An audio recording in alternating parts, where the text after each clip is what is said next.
Então, boa tarde a todas e todos. Obrigado pela presença aqui na Tapera. Estou muito feliz em receber todo mundo aqui. Especialmente hoje, aí, nessa tarde, aí, quando a gente recebe, tem o privilégio de receber Edgar Teles Ribeiro, escritor, diplomata, uma pessoa que eu, pelo menos, acompanhava à distância, assim, pelos livros e pela trajetória no Itamaraty, sempre quis conhecer pessoalmente. Hoje tenho a honra de receber aqui. Embaixador, obrigado aí pela presença. Agradecer a Adriana também, que é uma pessoa que sempre apoiou o projeto da Tapera, à mesma distância, e hoje aqui pela primeira vez está aqui conosco. Muito obrigado. O embaixador, ele tem uma trajetória muito rica no Itamaraty, embaixador aposentado no Itamaraty e fora dele, na área cultural, navegou por cinema, literatura, e, enfim, tem diversos livros escritos, e, em particular, uma trilogia ficcional sobre o regime militar, com livros, eu vou me permitir aqui, o Punho e a Renda, é o primeiro, que é esse aqui, certo? É o Damas da Noite, que infelizmente a gente não tem aqui agora, e Uma Mulher Transparente, que é o último da Todavia, é esse aqui, e gentilmente aceitou o nosso convite para vir aqui conversar com o público na Tapera, com o pessoal que está nos acompanhando, para discutir um pouquinho sobre literatura, memória, diplomacia, resistência e enfim, e todas as questões relacionadas que ele queira abordar, cada vez mais relacionadas. Então, tá bom. Então, sem mais, eu vou passar a palavra aqui. Boa tarde. Bom, eu tenho que agradecer imensamente ao Antônio, não só por me convidar, mas por ter esse espaço aqui, porque esses espaços são raros no Brasil e se fazem cada vez mais necessários, né, como a gente sabe.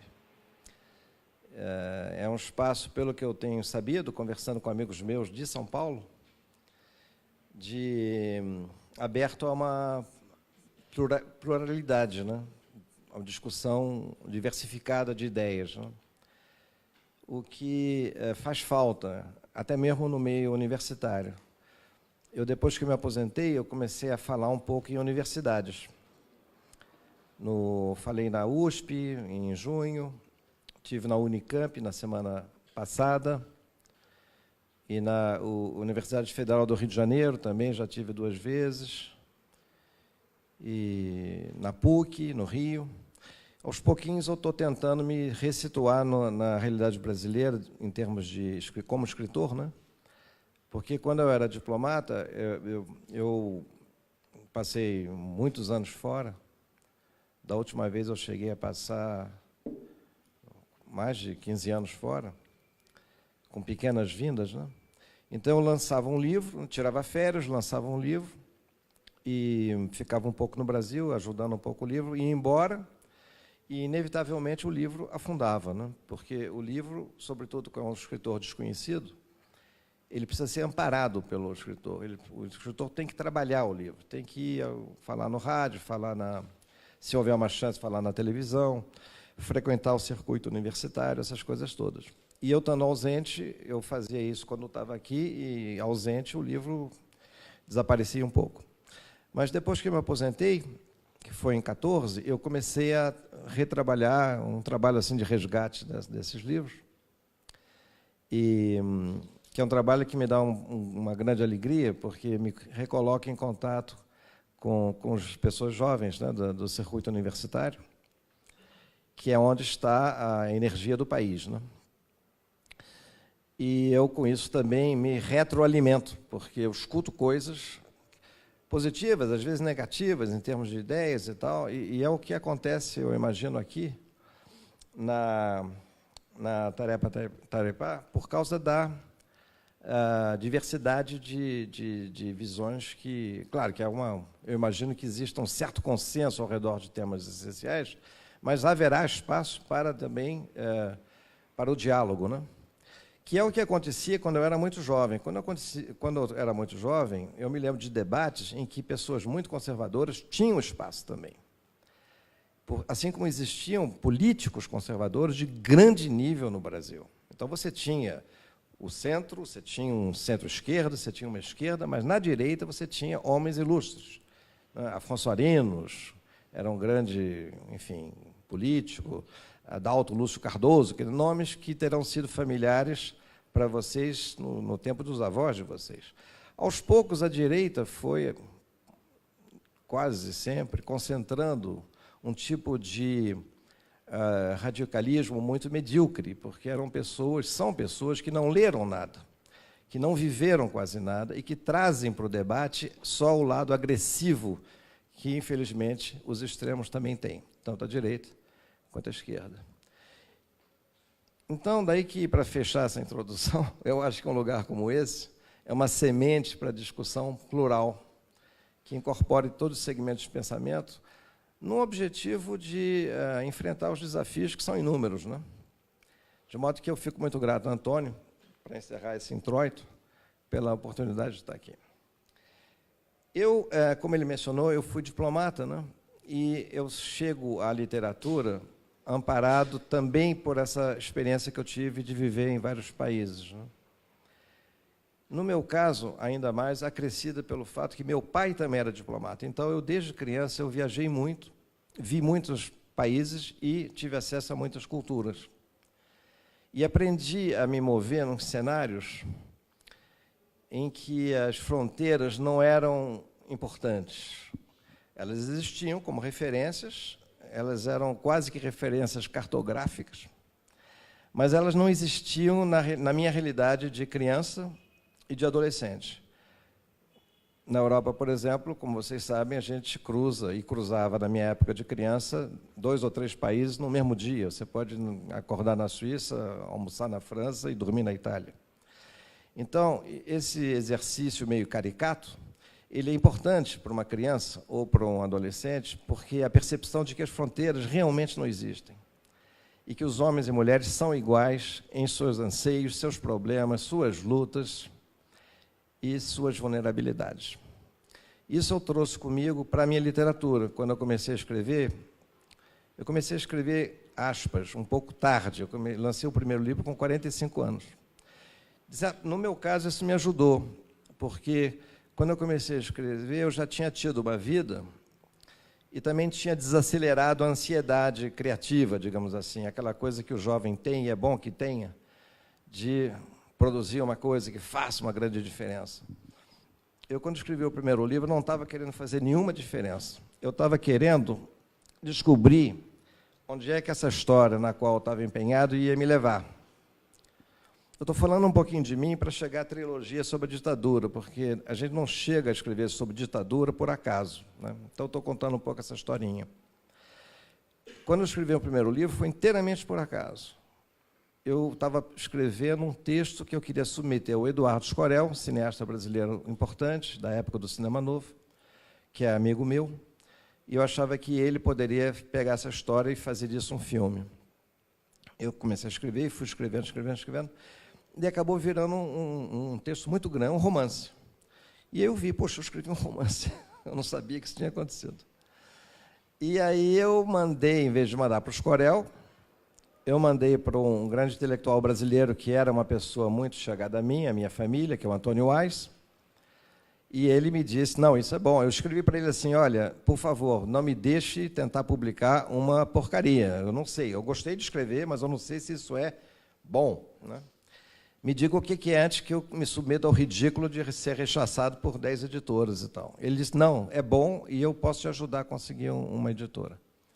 E aí o primeiro romance saiu pela Brasiliense, chama-se O Criado Mudo, aquele móvelzinho que nossos tios e avós chamavam, né, de mesa de cabeceira. Hoje em dia a palavra quase que não existe. Mas o título é evocativo de memórias, de mistérios, de coisas esquecidas. No Criado Mudo era um lugar onde você guardava cartas que você não queria que ninguém lesse, uma velha abotoadura para quem usa, e outras coisinhas mais, né? E era o título de um antiquário, que abre a minha história. Então, esse Criado Mudo, enfim, o livro saiu, e aí eu percebi, bom, eu publiquei um livro e tal, e o livro foi lido por pessoas que eu respeitava, e que gostaram do livro. O importante é isso, quando você escreve um livro, Tem a crítica, que pode ser boa ou ruim, mas tem as pessoas que você respeita, cuja opinião você aprecia. No meu caso, eu tive pessoas, pelo menos uma delas, muito famosa, que é o Antônio Cândido. O Antônio Cândido foi o maior crítico da geração dele, como nós sabemos. E, por acaso, a mulher dele viu o livro numa livraria, viu a capa, gostou da capa, achou o título engraçado, viu que a orelha tinha sido escrita por um aluno do Antônio Cândido e deu o livro para ele. E ele quis me conhecer. E aí, com isso, eu comecei uma carreira literária, amparado por ele. Tive uma sorte, uma loteria da mulher dele ter visto meu livro numa vitrine de... Sorte é importante quando a gente faz arte, né? Como nós sabemos, né? Não é essencial, mas ajuda. Eu tive essa sorte inicial de ter sido pescado pelo Antônio Cândido logo no meu primeiro romance. E aí eu passei para a Companhia das Letras, tive 3 livros publicados lá, e depois passei para a Record e fui indo. Até que, quando eu tinha 8 livros publicados, em 2008, a minha filha, que está sentada aqui, e que não gosta muito que eu repita essa história, mas eu tive que repetir porque é verdade. E quando vocês escutam um escritor, vocês têm que distinguir entre as mentiras que ele conta e as verdades que ele diz que são verdadeiras e as verdades verdadeiras. Essa é uma verdade verdadeira. São 3 categorias, né? As mentiras que são apresentadas como verdades e as verdades. Ela me pergunta, 10 anos atrás, foi os 40 anos do AI-5. 40 anos em que o AI-5 tinha sido editado em 13 de dezembro de 1968. E muitas matérias saíram nos jornais, em homenagem, eu diria, ou, enfim, para mencionar o fato de que essa efeméride estava sendo celebrada. 40 anos do AI-5, em 2008. E a minha filha, então, me disse, olha, você escreveu 8 livros, você raramente fala e nunca escreveu um livro que tivesse a ver com a ditadura brasileira. Como é que você explica isso? Essas perguntas de filho são sempre complicadas, né? Porque filho é muito colado em você e, ao mesmo tempo, quando pergunta, recua 10 metros para fazer uma pergunta desse tipo, né? E bota um megafone, papai, por que você nunca escreveu sobre a ditadura? E é complicado responder. E eu, então, fiquei mal, porque não era uma cobrança, mas bateu em mim como uma cobrança. Ainda mais eu tendo sido diplomata. E tendo, portanto, convivido com a ditadura como burocrata, né? Como muita gente conviveu em várias esferas, exceto aqueles que lutaram contra com armas ou se exilaram, de uma maneira ou outra, as pessoas no Brasil conviveram com maior ou menor intimidade, e muitas cooperaram, né?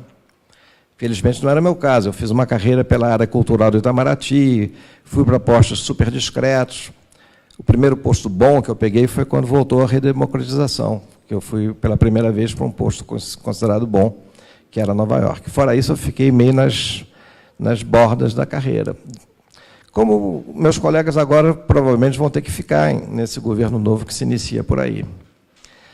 Então, eu fiquei com essa coisa na cabeça. Mas como é que você escreve sobre a ditadura se você não é uma vítima e tem uma história para contar? Ou se você não é um parente de uma criança que foi torturada e morreu? Ou se você não pegou em armas e sobreviveu? Como é que você trabalha esse tema? É um tema enorme, abstrato quase. Como é que você entra no labirinto de uma história como a ditadura brasileira, em outras palavras? Como é que você escreve sobre o Holocausto na Alemanha? É um tema monstruosamente enorme e monstruoso per se. Então, eu fiquei com isso na cabeça. E um dia eu estava lendo um livro de memórias do Alberto Cavalcanti. Alberto Cavalcanti foi um cineasta brasileiro muito importante, dos anos 30 e 40, filmou também nos anos 50, e que viveu na Europa, e fez uma série de filmes importantes lá, com a vanguarda francesa, sobretudo. Na Segunda Guerra Mundial, ele fugiu para a Inglaterra, e, para ganhar dinheiro, ele começou a fazer uns documentários na Inglaterra. E o Correio Inglês, um dia, sabendo que ele era um cineasta importante, tinha trabalhado com René Clair, tinha trabalhado com Marcel Carné, tinha escrito ensaios de vanguarda nas revistas europeias de arte. Pede a ele que faça um documentário sobre os Correios. E eu estava lendo essa biografia dele e ele escreve que ele resolveu fazer um documentário sobre uma carta. Então, o que você vê é uma carta sendo escrita, um selo sendo colado no envelope, uma mão que joga a carta numa caixinha de correio, numa esquina de uma pequena cidade inglesa, e lá vai a carta. Vem um carteiro de bicicleta, recolhe aquelas cartas, leva para um pequeno centro de distribuição. A carta vai para Londres, onde ela vai ser redistribuída. Aí você vê as treliças todas assim, com os vagõezinhos de madeira pequenininhos, aí você vê a carta ali, e lá vai a carta, sobe, sobe, sobe. Ruído ambiental, zero narração, a imagem segurando o tempo todo a narrativa. E o Alberto escreve como eu estou falando, e aí a gente vê o que está acontecendo. Você vê a carta indo, chega num certo lugar, ela é triada, vai finalmente para o seu destino final, que vai ser, eu acho que é a Escócia ou a Irlanda. Novo trem, novo carteiro, nova chegada à cidadezinha lá da Escócia, finalmente nova bicicleta, casa da destinatária, e essa mulher, então, abre a carta e acaba o filme. É uma obra preciosa que eu consegui ver anos depois, que não é fácil de achar, mas que está lá e existe. E aí, quando eu vi isso, eu disse, bom, é assim, é isso que eu vou fazer. É assim que eu vou escrever sobre a ditadura. Eu vou escrever sobre um dedo duro que operou dentro de Itamaraty. Porque a gente sabia que tinha. A gente nunca conseguiu botar o dedo em cima e a Comissão da Verdade não conseguiu culpabilizar nenhum com provas. Mas a gente sabia que eles existiam. Minha geração sabia. Então, o que eu fiz foi o seguinte, eu criei um dedo duro extraordinário, porque é um personagem, quer dizer, extraordinário para mim, eu não posso agora dizer que seja para vocês, mas ele é o dedo duro perfeito, porque ele é elegante, ele é charmoso, ele fala as línguas todas que tem que saber para ser diplomata e tal. Ele dá um golpe do baú maravilhoso, assim, no Rio de Janeiro, com uma filha de um milionário, então ele também adquire o status social que ele não tinha, porque a origem dele era modesta, o que também é importante para compor o personagem. E ele vai, então, aos poucos, percebendo por onde sopra o ar do poder. Ele entra no ministério ainda na época normal da democracia, na época do João Goulart, ainda trabalha com o chanceler Araújo Castro, que foi o último chanceler do João Goulart. E aí ele, de repente, quando vem o golpe, ele percebe que a coisa está mudando e, aos poucos, ele trafega com uma rara elegância, como convém a um dedo duro de grande gabarito, trafega para a direita e começa, então, a operar nos bastidores do SNI, como nós, geração jovem Itamaraty, sabíamos que muitos operaram. E como ficou claro mais adiante, quando a imprensa conseguiu publicar artigos, muito embora, como eu mencionei, a Comissão da Verdade não tenha conseguido responsabilizar ninguém diretamente. Então, eu sabia, como minha geração sabia, como a geração dos jovens diplomatas hoje sabem, quais são as pessoas que prestam e quais são as pessoas que não prestam na instituição a qual você está ligado, não é? E eu pude, então, já escrevendo em 2008, portanto, vários anos depois da redemocratização, eu pude juntar todas as memórias e impressões que eu tinha tido daqueles tempos no Ministério. E me atraquei na minha carta. Foi o meu fio condutor. Eu segui esse homem como eu imaginei que ele tivesse operado.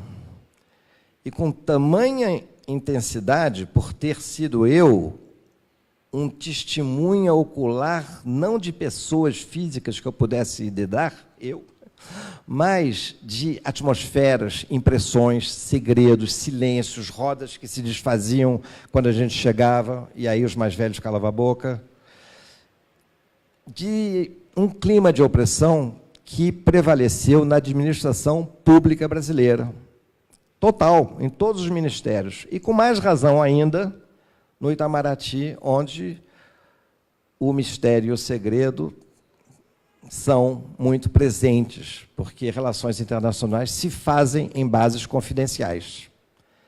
Então, o livro tem essa coisa. Você já está numa caixa onde a confidencialidade é mais ou menos regra e aceitável por todos os países. Se, em cima disso, você ainda acrescenta o miolo do micro-SNI que existia dentro do Ministério, você aí tem um personagem que navega numa atmosfera que é muito rica em termos de narrativa. Então, com isso, eu consegui levar um livro... Eu fui até além do que deveria ter ido, porque a primeira edição do Punha Renda, que é essa aqui, essa é a primeira edição, tinha 600 páginas. Eu me tinha prometido que eu jamais escreveria um livro de 600 páginas, porque é demais exigir de um leitor que vá adiante. Mas é que a história transbordava de possibilidades e de personagens. E quando eu acabei esse livro, eu pensei, bom, então eu entrei no labirinto. Não só do Itamaraty, mas eu entrei no labirinto da ditadura. Eu me credenciei a escrever, a recriar as realidades do passado, porque a coisa importante é essa. Esse livro não tem nada ali que seja absolutamente verdadeiro. Mas eu depois, e até antes, porque eu entrevistei muitas pessoas para fazer o livro, eu entrevistei muitas mulheres que tinham sido exiladas, mulheres, uma delas teve filho dentro do banheiro da Embaixada da Suécia em Santiago, quando teve o golpe do Pinochet. E ela me deu uma entrevista. E outras me disseram outras coisas. Então, essas pessoas com quem eu conversei depois que o livro saiu, me disseram, olha, isso aconteceu como você está descrevendo. Eu disse, não, não aconteceu como eu estou descrevendo, porque eu sei que eu, de certa maneira, recriei essas realidades. Não, aconteceu. Ou seja, elas tinham dentro delas as convicções dos horrores que elas tinham vivido, e essas convicções acabaram emergindo com tamanha força para elas, por causa das coisas que elas tinham vivido, que elas compraram a minha história como sendo absolutamente fidedigna a algum tipo de realidade na qual elas confiavam. Então, isso é muito forte, entende? Quando você consegue bater num leitor que diz, não, isso aqui é fato, quando você está fazendo ficção.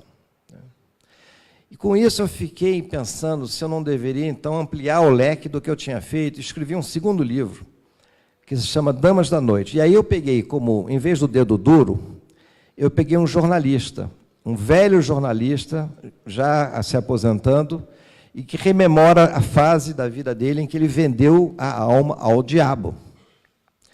Porque os jornalistas foram heróis no Brasil, muitos.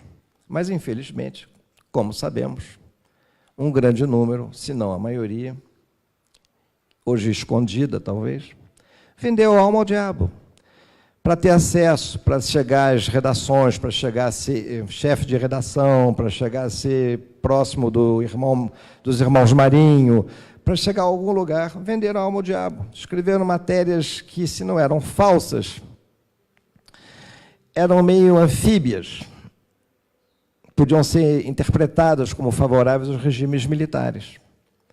Então, esse personagem sempre me interessou, porque, quando eu era diplomata, eu conheci jornalistas assim.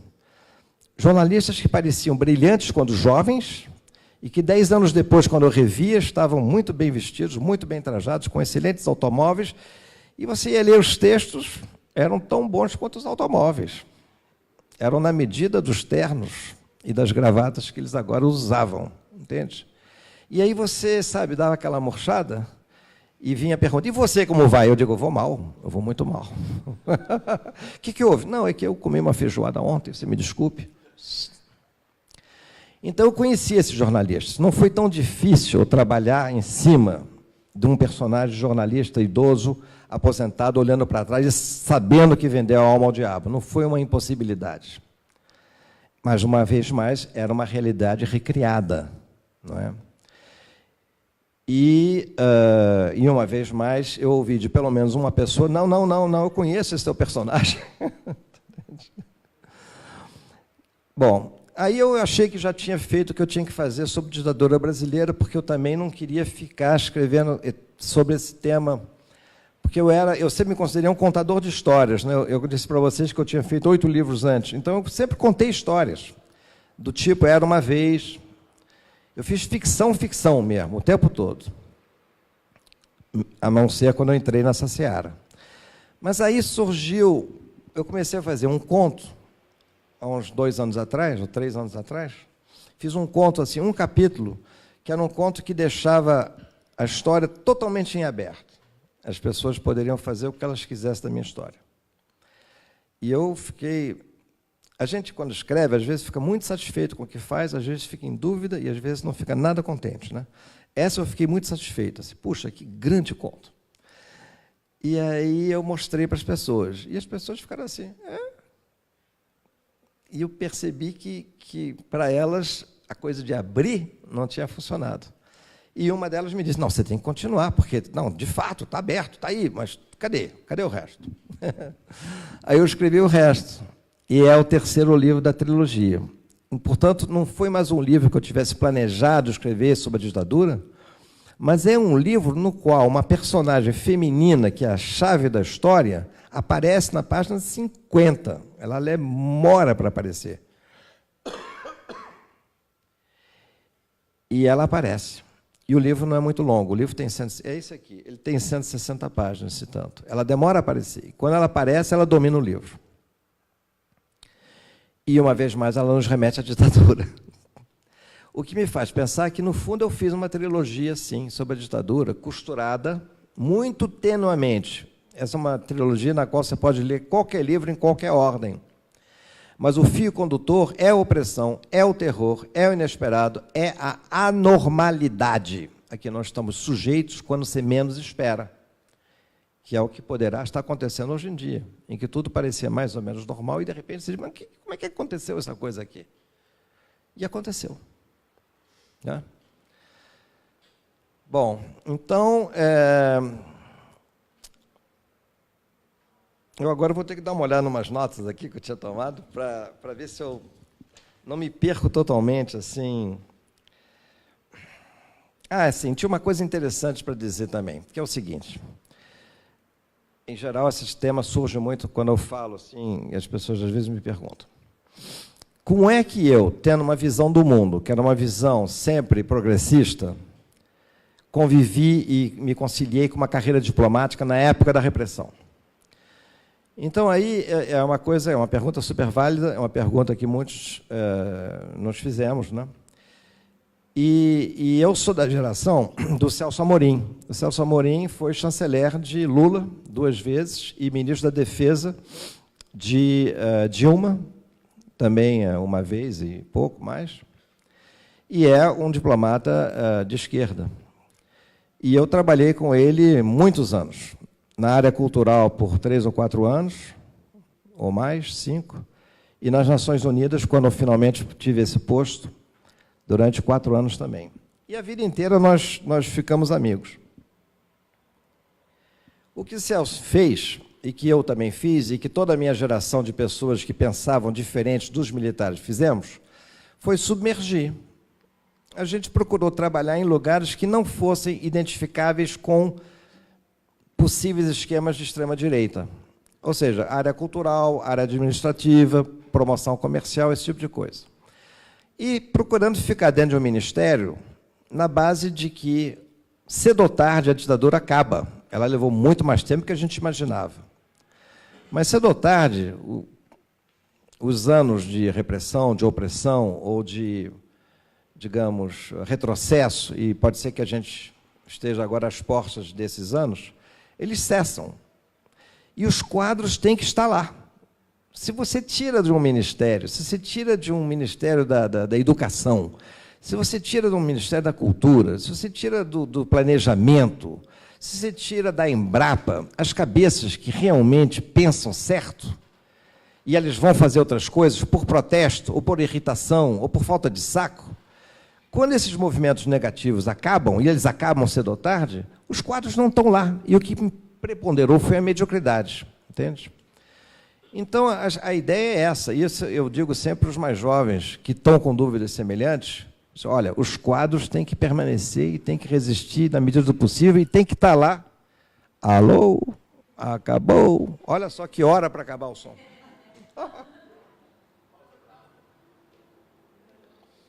Antônio, você está ouvindo lá fora? Ah, bom, é que eu fiquei preocupado, você foi embora. Alô? Voltou ou não? Aproveitar para dar uma olhada aqui na minha magnífica cola. Alô? Alô? Alô? Peraí.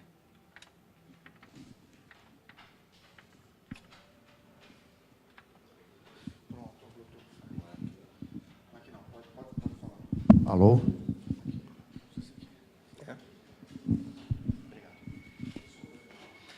Alô?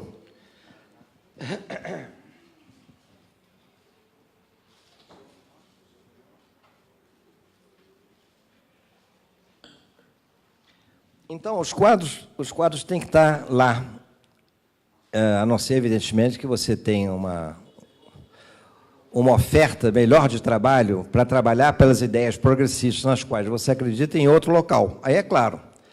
Do contrário, você faz o que pode e espera.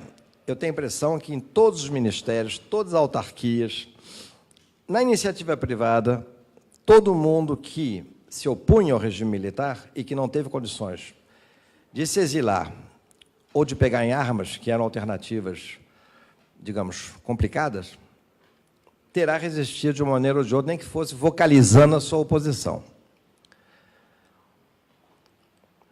E, uma vez que a normalidade é restabelecida, essas pessoas se reagrupam e é impressionante como tudo volta a uma normalidade. Quando voltou a democracia, o Itamaraty estava... Oh, imagina, mas você está fazendo um contraponto maravilhoso. O Itamaraty estava pronto para voltar a ser o que tinha sido na época do Araújo Castro. Luiz Bernardo, que acabou de chegar, vai se lembrar disso. A época de Jango.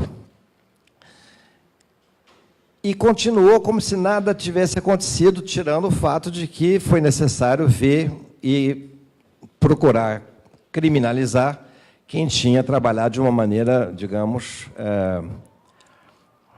nociva, não é, aos direitos humanos. Agora, uma coisa também, só para completar esse raciocínio, que vocês também precisam saber, que é o seguinte: o Itamaraty nunca foi invadido pelos militares. O Itamaraty só teve chanceleres diplomatas de carreira, que, na época, eram homens dignos, corretos, eram homens conservadores, sem dúvida, mas eram homens nacionalistas. As posições do embaixador Silveira, que foi chanceler do Geisel, são muito claras a esse respeito. E você tinha pessoas, portanto, de centro e centro-direita, sim, mas respeitáveis, dignas. E, com isso, a política externa brasileira teve eu não diria nem um semblante, ela teve uma independência externa que o Brasil não teve internamente. Nós atuamos. Antônio, eu acho que não está saindo bem o som. Vocês estão escutando bem? Ah, tá. O Brasil atuou na ONU em desarmamento, atuou na UNCTAD em comércio, investimentos, com grande liderança, grande destaque. E teve uma política externa independente, sim, que tinha raiz em Jânio Quadros, foi prosseguida com João Goulart, na época do Araújo Castro, e foi embora, até que o Brasil se redemocratizou. Do mundo externo, era quase que um paradoxo. O mundo externo desenvolvido olhava para o Brasil com admiração pela liderança que nós exercíamos no grupo dos países em desenvolvimento, o famoso G77. Nós exercíamos com a Argélia, com a Indonésia, com a China uma liderança clara entre os países em desenvolvimento, nesses foros da ONU e em outros lugares, enquanto que internamente o país era fascista. Então é uma coisa meio paradoxal. Mas, como eu disse, isso não significa que o Ministério não tivesse vulnerável também àqueles núcleos de extrema-direita que trabalharam diretamente com o SNI e que, no exterior, vigiavam os exilados brasileiros, denunciavam brasileiros de passagem e faziam trabalhos até mais sujos, aos quais eu me refiro na minha trilogia. De modo que esse é um parênteses que eu queria fazer, porque não só situo o Itamaraty como um ministério que se manteve razoavelmente independente nessa época negra, coisa que eu receio não vai acontecer agora, porque agora nós vamos ter, pelo que se diz, um chanceler identificado com radicalismo de direita, mas naquela época foi possível respirar lá dentro, e bastante, ao contrário do que se respirava nas ruas e nas cidades do país. Bom, então esse é um aspecto que eu queria mencionar. Agora, eu não sei quanto tempo passou. Antônio, como é que estamos de tempo? Tá bom. Então, tá. Então, agora eu queria comentar o seguinte. A importância da gente falar sobre esses temas. Por que essa conversa ganhou um título que é Literatura, Memória e Resistência? Eu roubei esse título do seminário que eu fiz na Unicamp, 2 semanas atrás. E eu devo dizer a vocês uma coisa muito estranha. Eles tinham feito cartazes para esse seminário, cartazes muito bonitos. E, quando eu cheguei, não vi nenhum cartaz na Unicamp. Fui para a cafeteria tomar um café, 0 cartaz. Aí eu perguntei lá para um professor, escuta, cadê os cartazes? Se mandaram, tão bonito e tal. Olha, o mar não está para peixe. Entende? E eu fui falar sobre literatura, memória e resistência na Unicamp, que é o máximo. Aí eu comecei contando o que tinha acontecido 6 meses antes na USP, onde eu também falei. Eu falei na USP, a convite do professor Luiz Bernardo Pericaz, sentado aqui, num seminário intitulado A Era de Todas as Retomadas. Revoluções? A retomada de todas as revoluções. É um seminário muito bem organizado pela USP, com muitas mesas redondas, começando às 9h30 uma mesa, 11h30 outra mesa, 1h outra mesa, parava para o almoço, 3 horas outra mesa. Tinha 6 mesas redondas por dia, durante 2 dias, em várias salas, simultaneamente. Os alunos saíam de uma sala para outra. Eu comecei a falar, a sala estava meio vazia, encheu, esvaziou, entrava mais gente, saía. E mesas com pessoas interessantíssimas. Isso foi junho, foi o dia 8 de junho desse ano. A Unicamp foi 5 meses depois. Na USP, eu falei de um perigo que estava no horizonte remoto. E, na semana retrasada, eu falei na Unicamp com um perigo invadindo as portas. E os cartazes fora das paredes da Unicamp. O que vocês me dizem disso? Eu próprio, devo dizer a você, eu estava pensando nisso ontem, quando eu anotei essas notinhas para falar aqui. Eu me senti, e me sinto ainda, prisioneiro de uma ficção. Porque na USP, eu próprio estava falando de uma coisa que eu achava que era remota. A minha capacidade de convencer os alunos era mínima. E eles não acreditavam em mim, com toda a razão. Porque eu falei de tudo que eu estou falando para vocês aqui, eu contei essa história com variações e outras histórias também, mas eu não consegui dizer para eles, olha, acordem, porque esse troço vai acontecer. E aconteceu.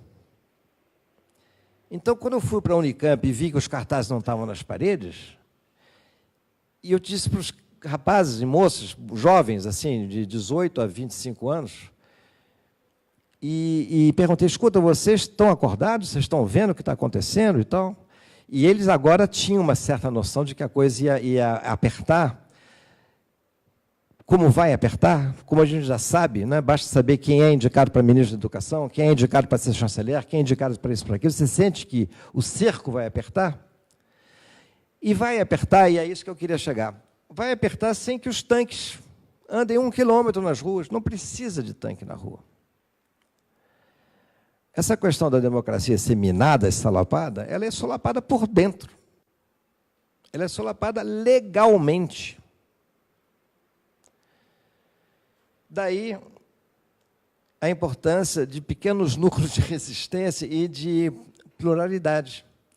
A gente tem que abrir o debate que seja plural e que incorpore os setores conservadores, que não sejam necessariamente extremistas, o que é muito difícil, porque a polarização é de tal ordem que já não há nem espaço para as pessoas respirarem, mas vai haver um momento em que seja importante também trazer os setores conservadores e discutir com eles tudo o que está acontecendo, nem que seja para desarmar o ambiente, simbolicamente que seja, eu acho.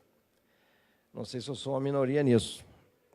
Pode ser que com a idade a gente fique um pouco mais assim, flexível.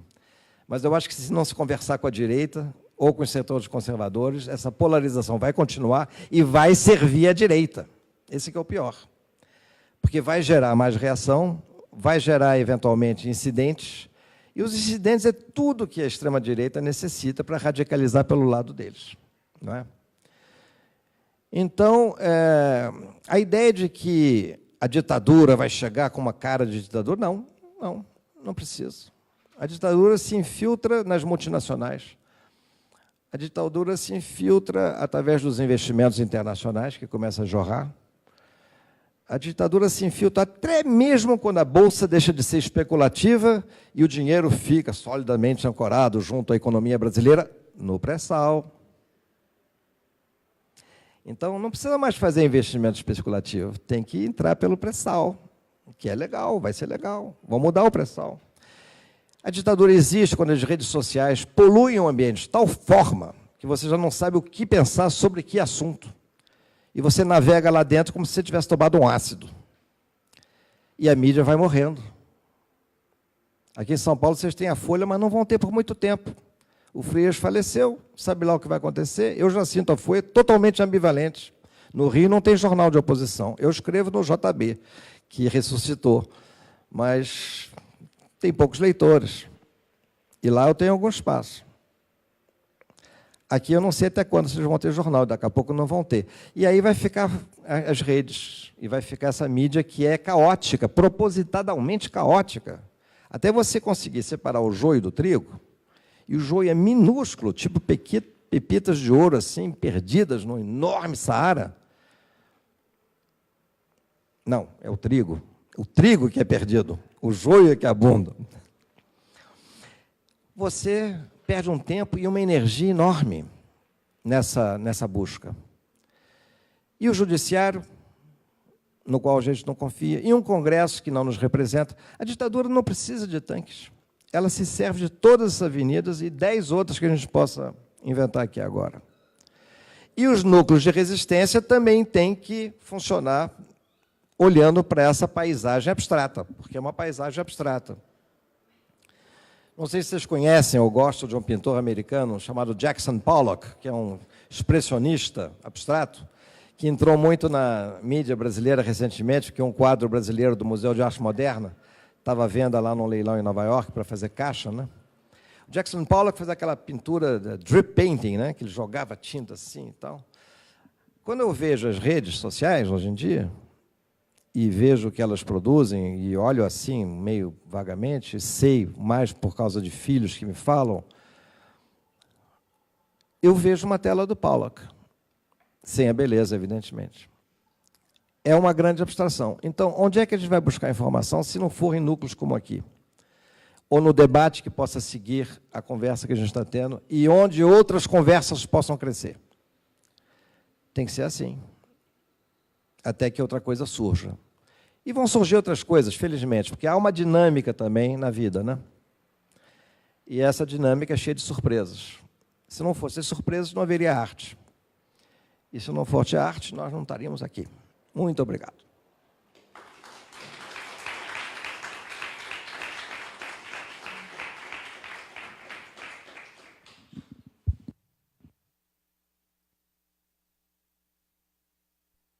Bom, obrigado, Edgar, embaixador. Obrigado aí pela fala.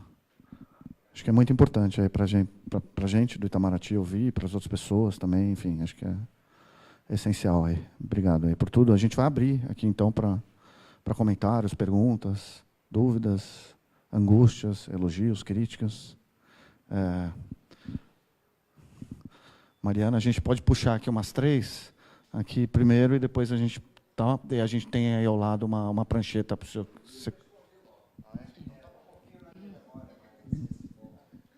Embaixador, obrigada. É bom ouvir suas palavras. E realmente o momento é horrível para a gente e possivelmente até pior no Ministério do que foi na ditadura. Mas o senhor estava falando que na época da ditadura, bem ou mal, se sabiam quem eram os do lado da direita. E aí eu queria saber, na reabertura, você fala, logo voltou a uma normalidade. Como essas pessoas foram reincorporadas? Agora que a gente vê que o Ernesto ele era o segundo na embaixada em Washington, no governo Dilma. E tudo bem, ele não vem da época da ditadura com esse posicionamento, mas como que foi a reincorporação? O Celso Amorim ficou tanto tempo, como ele absorveu esses colegas que ele se sabia que eram de direita, eventualmente colaboradores, se não era uma coisa tão escondida, se as pessoas tinham mais ou menos a noção? Como que ficam essas pessoas na volta para a normalidade? Olha, as pessoas muito conservadoras no Itamaraty, mas que não cometeram atos considerados atentatórios a direitos humanos, perseguições, coisas assim, essas não foram objeto de perseguição. Ganharam postos menores. Foram para lugares meio periféricos na carreira. Austrália.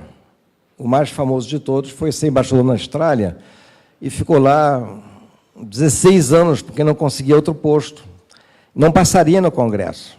Diplomata, para ser embaixador em um lugar, tem que se submeter ao Congresso.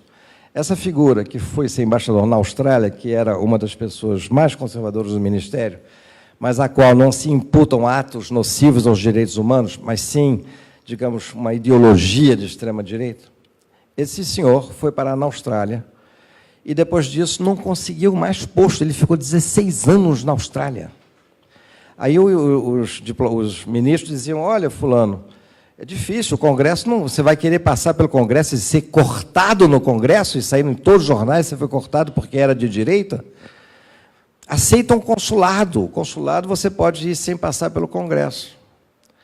Ele dizia, não, consulado não, eu sou um diplomata, eu tive minhas convicções, eu não sei o quê, insisto. Pô, nunca conseguiu e acabou se aposentando. Como ele, houve outros casos de pessoas que simplesmente fade out, né?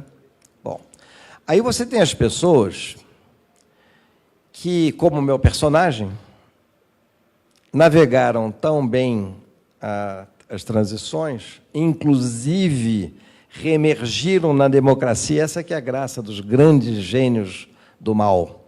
Eles continuam a dar uma volta, e quando volta a democracia, eles estão aí, como se nada fosse. Então, houve isso também. O meu personagem é modelo também de vários embaixadores que continuaram, não assim, em Paris, Londres, Nova York, mas México, Viena, Pequim, sabe? A periferia do bem, a boa periferia, não Manágua, Lusaka, sabe, Ho Chi Minh, não. A periferia é boa. Teve essa gente. E, finalmente, os muito nocivos caíram fora e uns morreram. Eu tenho uma história, que se vocês permitirem, vou contar para vocês, que é assim. O Punha Renda ganhou um prêmio.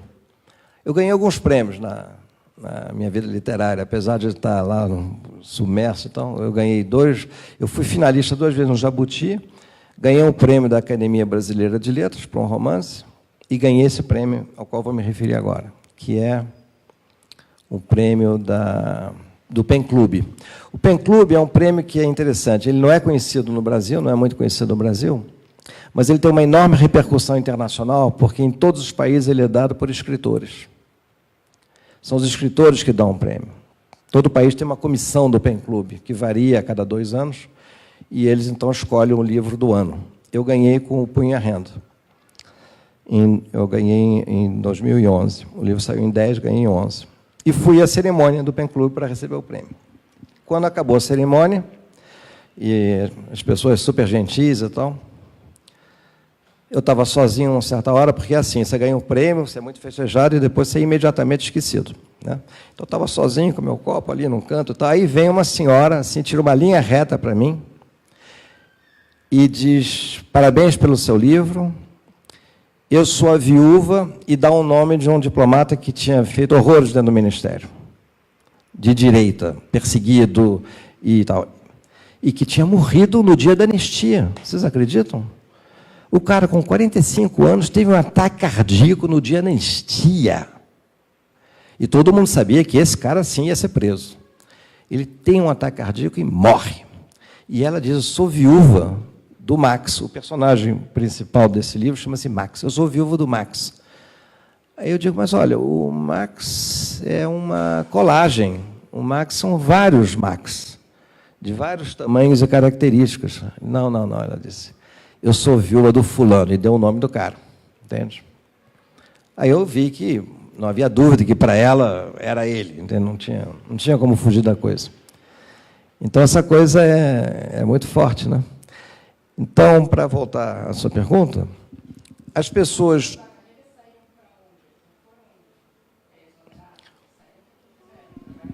Olha,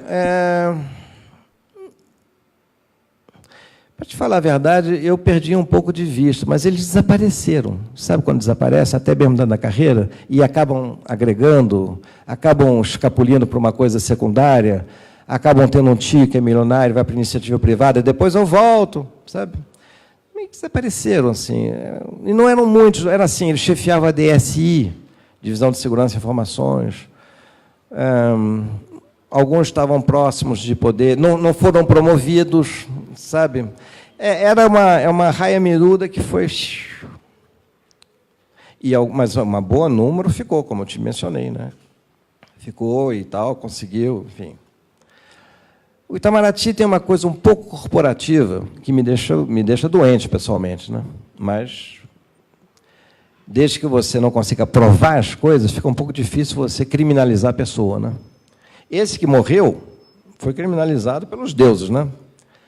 Porque ele teria sido criminalizado pelos homens. E, agora, o lado positivo da tua pergunta, que é, e as pessoas do bem que estavam lá? Essas normalmente emergiram, foram sendo chamadas. O Celso não foi o primeiro chanceler, depois da democratização. Vieram vários chanceleres. O Celso foi subindo na carreira.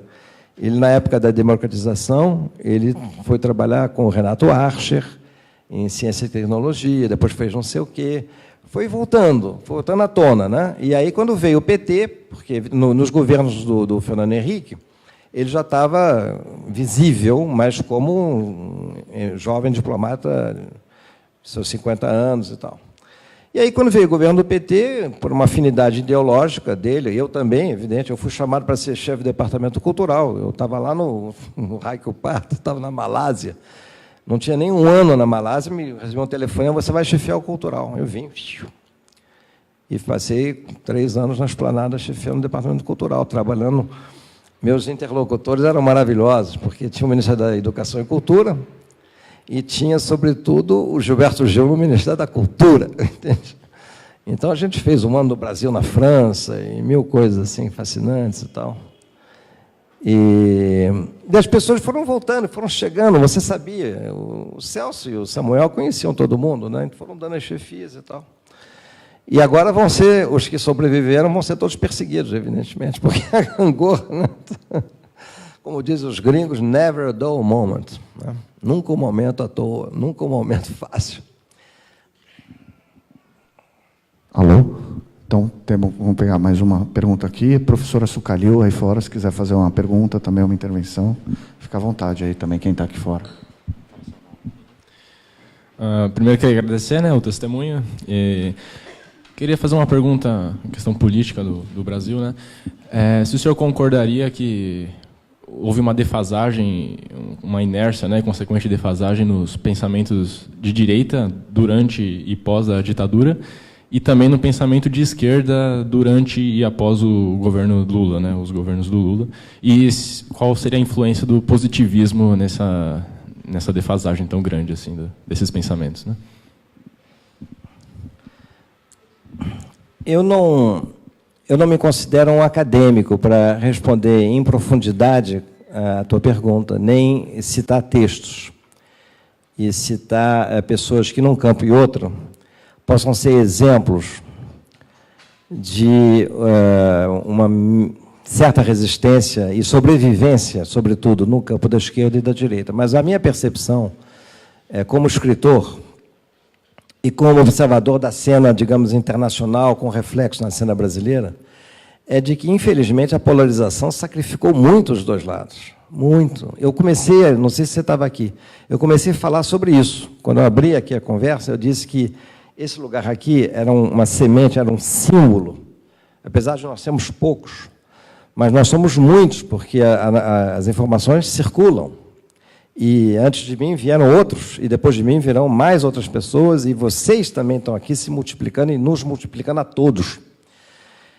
Esses lugares são importantes exatamente para tentar fazer uma ponte entre todas essas extremidades que se descolaram do diálogo construtivo, que existia tanto na direita quanto na esquerda. Eu sou filho de um casal em que meu pai votava em Jânio Quadros para presidente e minha mãe votava num Lott, que era o líder nacionalista da época.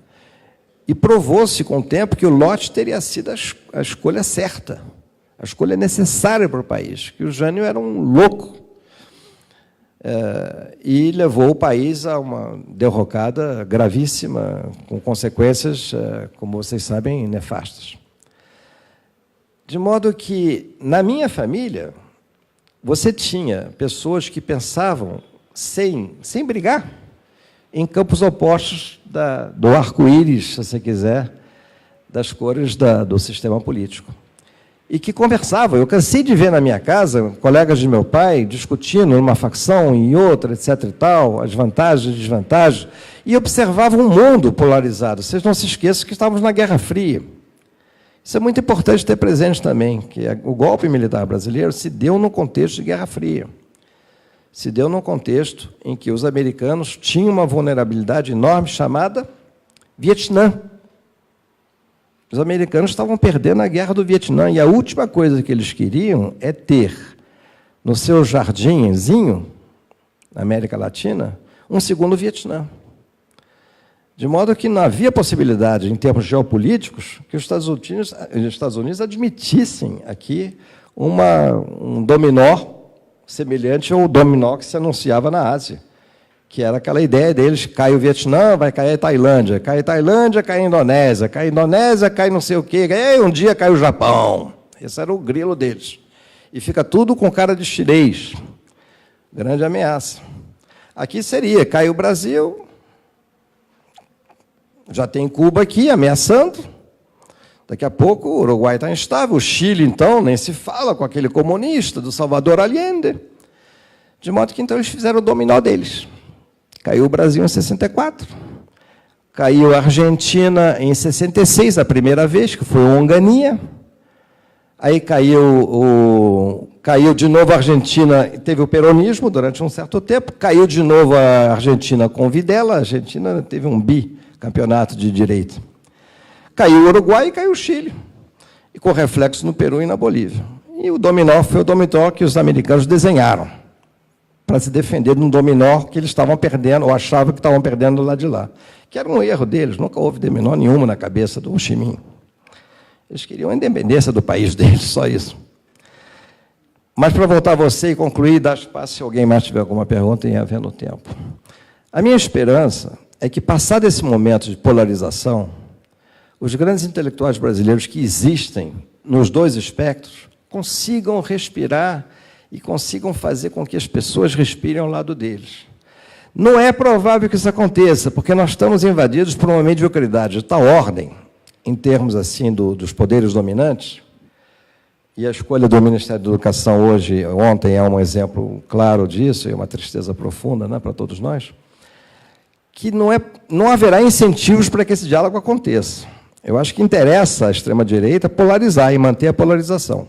Mas se as pessoas que têm a cabeça no lugar, e nós estamos todos entre elas, né, puderem ajudar, aos poucos, esse diálogo que traria à tona setores conservadores respeitáveis, com ideias ponderáveis, que possam discutir as origens e as falhas do sistema socialista em A, B, C países, e outros da outra vertente que possam ponderar isso e aquilo, eu acho que isso pode criar um primeiro momento, vai ser longa essa trajetória, um primeiro momento assim de pausa, sabe? Uma pausa. Faz pausa, porque está muito conturbado, muito poluído o ambiente. E aí você terá espaço para esses grandes homens e mulheres emergirem novamente e terem espaço para os seus textos, porque não se publica muito mais também. Há uma saturação de informação. As redes fazem um bem e fazem um mal ao mesmo tempo. Você já não sabe onde publicar e o que publicar. E é claro que há exemplos que permitem dar esperança a nós em ambos os campos. Legal. Mas aqui, você?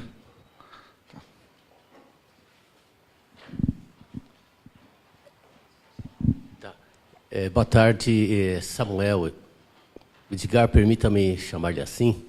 Eu queria voltar à sua introdução, onde foi colocado, você colocou aí a questão do acaso, né? Eu acredito muito numa citação do Albert Einstein, que ele diz assim que o universo não joga dados, né? Então essa questão do acaso ele acaba abolindo. E fez uma menção, salvo engano, Afonso Arinos de Melo, que era da direita, enfim. E que era possível, naquela ocasião, fazer um debate, fazer um diálogo acerca dos acontecimentos. E a minha pergunta hoje é: por que hoje não é possível esse debate, esse diálogo, essa conexão que havia lá no passado, ou até mesmo esse respeito das diferenças? Antigamente havia um debate construtivo com a direita, hoje não é possível mais. O que aconteceu para que chegássemos a esse extremo, em termos não somente político, mas num sentido mais amplo de humanidade? E eu acho que ao falar de ditadura, é o percurso que naturalmente deva ter feito o percurso dos seus livros. Essa é a minha pergunta. Essa sua pergunta está muito conectada com a pergunta anterior. Haveria espaço para que grandes intelectuais das duas correntes, né, conseguissem recuperar o espaço perdido, né, dentro de uma atmosfera construtiva. Agora, você traz uma pertinência adicional, e quando eu estava escutando suas palavras, eu me lembrei de amigos meus que me disseram: não há hipótese de eu votar no PT. E tinham sido membros do PT, do partido de carteirinha. Professores que se sentiram traídos pelo PT, com as roubalheiras que aconteceram, infelizmente, os desmandos. E, sobretudo, pela falta de meia-culpa. Houve muita falta de meia-culpa para certas pessoas. Eu nunca cobrei o meia-culpa, mas eu não tinha palavras para contrarrestar as pessoas que me cobravam. E o meia-culpa que não foi feito? Que alguém viesse a público, batesse no peito e dissesse: pisamos na bola aqui, ali, ali, ali, ali. Foi por razões estratégicas, foi por razões ideológicas, foi porque nós tínhamos um plano de poder, foi porque a gente estava fazendo caixa para tomar o poder e invadir, não sei o quê. Não, qualquer coisa, nada foi dito. Como se nada houvesse. Isso é muito nocivo a um partido que ficou no poder durante tanto tempo e gerou um ódio ao partido muito grande. Então, quando você vota por causa do ódio, você não está votando no fulano que ganhou, você está votando contra não sei quem. E quando você vota nesse partido, porque você não aguenta votar no outro, você está votando, como todo mundo diz hoje em dia, com os sinais trocados. Você não está votando com confiança ou esperança. Então, eu digo que a tua pergunta tem uma premência maior, porque você está falando das pessoas. Para mim, você está falando das pessoas. O que houve com as pessoas? O que houve foi isso, foi um ressentimento agudo, um ódio agudo, que continua por aí, entende? Eu, quando digo uma coisa assim, e tem amigos petistas que ficam furiosos comigo, mas eu não me incomodo, porque eu acho que é isso que aconteceu, entende?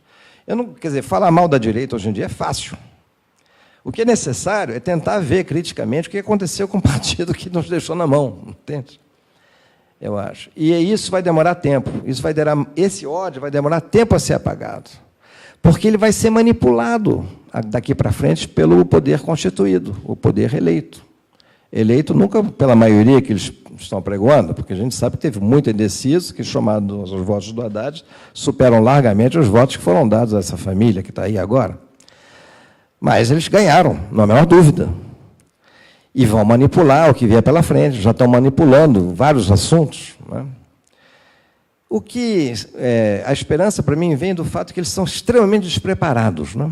Eu sinto isso. Há uma falta de qualidade nessas pessoas, que, se por um lado é muito triste e deprimente, né, e melancólico, porque você nivela por muito baixo os assuntos todos, sejam eles econômicos, culturais, sejam eles sociais, sejam eles de educação, né, que é a nossa grande, né, vulnerabilidade, você nivela por baixo, a conversa é medíocre o tempo todo. Então, nesse sentido, é uma coisa muito negativa. Mas, ao mesmo tempo, o lado bom disso é que as forças que continuam com a cabeça no lugar, que veem mais longe, que têm uma coisa que eles não têm, que é grandeza, que tem uma segunda coisa que eles não têm, que é visão, essas forças vão se sentir energizadas. Porque não há alternativa, nós estamos nesse país, o país é nosso. De modo que a gente vai ter que continuar dentro desse barco e tocando ele da melhor maneira que a gente puder. Apesar deles ou graças a eles, em termos de contraponto. Então, não sei se eu respondi a tua pergunta, mas digamos que a tua pergunta me inspirou a dizer essas coisas.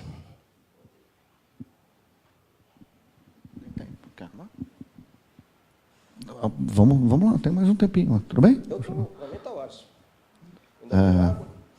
Tem. Alguém tem alguma pergunta, crítica, observação, dúvida?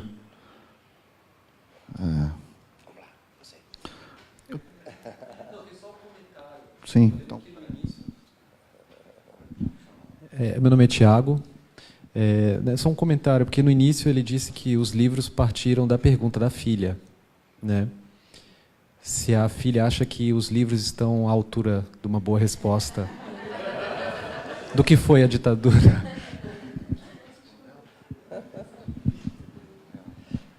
Acho que essa pergunta foi para mim, né?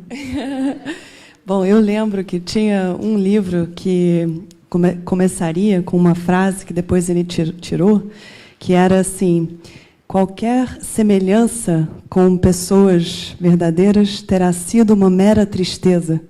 E aí essa frase acho que foi cortada, mas eu tendo lido os 3 livros, eu achei que ele conseguiu usar a ficção para contar histórias muito verdadeiras, porque o Max, por exemplo, toda hora os meus colegas e amigos perguntam para mim: o Max foi tal pessoa? O Max foi tal pessoa? Quer dizer, existem umas 20 figuras que as pessoas acham que foi o Max. E, de fato, quando você lê o livro, o Max ele tem o nariz de um, a orelha do outro. Ele é como ele disse, uma colagem. Então, acho que a ficção ela tem esse poder, né? Às vezes a gente lê sobre a ditadura e só lê livros de história. E é raro ter livros de ficção que trabalham como a vida é, no sentido de mais camadas, né? Mas a verdade é que a pergunta que eu fiz a ele não foi por que você nunca escreveu sobre a ditadura. A minha pergunta tinha sido, quando eu morei no Rio, porque assim, eu também cresci morando fora e eu conheci pessoas que, quando eu fui morar mais adulta no Rio, uma grande amiga, por exemplo, exilada, meu professor de economia tinha sido torturado. Então, eu tive a sensação que a minha família nunca me contou da ditadura. Então, a minha pergunta para ele foi: por que você nunca me falou sobre a ditadura? Mas ele interpretou como: por que eu ainda não escrevi sobre a ditadura, né? Então, enfim, acho que foi isso. Assim, a trilogia, eu acho que ela... enfim, É interessante ver como é que a ficção pode ter esse papel também, né? De preencher algumas lacunas com arte, mas também com fatos verídicos, porque muitos dedos duros se reconhecerão no Max. Isso que é interessante. Tem uns detalhes sobre o Max, coisas que ele fez. Por exemplo, o Max fazia programas de jazz numa rádio tal. Existe uma pessoa que foi dedo duro e que fazia esses programas de jazz. Ou o Max tinha uma cor de gravata tal que ele sempre usava, o outro vai se reconhecer no Max, né? Então, de certa maneira, a ficção é mais útil nesse sentido, né? Para preencher lacunas que a história oficial deixa muito categóricas, assim. Eu não vou mais conseguir fazer palestra sem trazer minha filha a tiracolo. Antônio, se você tiver 1 minuto a mais, eu vou contar uma historinha. Pode? Então, é o seguinte. Muito obrigado por isso, mas é verdade. E quando eu falei na USP, aconteceu uma coisa estranha. E o responsável por essas coisas estranhas é o meu amigo, o professor aqui, Luiz Bernardo Pericaz. Foi ele que me colocou na USP nesse painel. E eu cheguei lá, muito inocentemente, para saber quem seriam as pessoas que iam dividir a mesa comigo, né? Que eram 3 e tinha um moderador da USP. Né? E aí fui ver, um era um ex-guerrilheiro da Aliança Renovadora Nacional, que era a aliança do Marighella. Né? O outro tinha sobrevivido, foi torturado, foi preso, ficou no pau de arara. Tal. O outro tinha lutado no Araguaia e foi dos poucos que não foi assassinado. E também foi torturado, preso e tal. E o terceiro era advogado dos outros 2. Ou seja, eram pessoas intimamente ligadas e tal. Então, eu fiquei me perguntando, o que eu estou fazendo nessa mesa? Né? Eu sou um diplomata, ex-diplomata, mas... E aí eu combinei com eles, antes de começarem a falar, ou logo no comecinho, quando o rapaz da introdução estava dizendo algumas coisas, eu fui lá, falei com os 3 e disse, olha, eu estou sentindo, pelo currículo de vocês, que vocês vão tocar em assuntos muito harmoniosos, complementares de uma história que vocês viveram. Eu vou tratar de outras coisas ligadas aos mesmos temas de outras coisas. Que tal eu falar por último? E eles concordaram que eu podia falar por último, acharam legal. Então eu botei de lado as notas que eu tinha preparado, né? Só não joguei no lixo porque não tinha lixo, e fiquei anotando o que eles estavam dizendo. E pensando de que maneira eu poderia entrar nessa coisa, entende? Isso tem um pouco a ver com a tua pergunta, porque quando eu comecei a falar, eu disse de cara isso, vocês devem estar se perguntando o que eu estou fazendo aqui, e aí disse, olha, eu sou o homem que está tentando fazer a história recriada, isso que eles estão contando, e que já foi contado em livros de história, jornalismo e tal, eu estou tentando trazer para a ficção, para que essas histórias todas e outras tenham uma vida útil além do documento. Bom, aí falei e tal, e funcionou, as coisas funcionaram. No final, perguntas. A última pergunta foi o do rapaz da Aliança Renovadora Nacional, o tal que ficou preso, torturado, etc. E tal. Um senhor, um deputado, acho vereador, muito simpático e tal. Ele se virou para mim e disse assim, a sua filha gostou do livro? Que eu tinha contado que eu tinha escrito por causa dela. Ele disse, eu posso fazer uma pergunta ao nosso diplomata? Aí eu gelei, né? Eu disse, bom, agora vem aquela pergunta clássica, né? Enquanto a gente estava no pau de arara, você estava tomando champanhe e tal. Tá certo? Essas coisas têm que ser ditas e perguntadas, mas que chato acabar assim, né? A sua filha gostou do livro? Foi muito bonito isso. Obrigado. Legal, então, gente. Então, vamos agradecer muito aí ao embaixador, a presença, a fala.